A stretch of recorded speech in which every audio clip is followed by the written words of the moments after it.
Miami's Edgewater neighborhood is notorious for flooding, and it was partially underwater yesterday. The city says pumps are in place, ready to go, and some neighbors say they are seeing a difference. Our team coverage continues now tonight with CBS News Miami's Bree Buckley. Hey, Bree. Hey, good afternoon to you guys. Good evening here.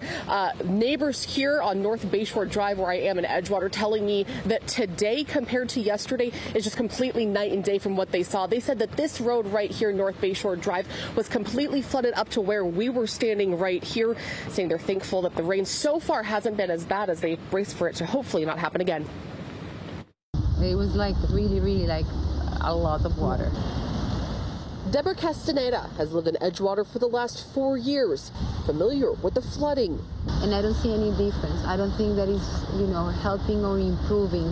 I'm not saying it's getting worse, but every year we have a lot of issues. The city of Miami says it has 13 stormwater pump stations set up in high-risk flood zones, as well as a handful of temporary pumps in other trouble spots, like outside Castaneda's building on North Bayshore Drive and Northeast 18th Street. This video shows the flooding on Monday evening, some making light of the situation. I joked, we got apartments with a view of the water and a different sort of sense. Terrible.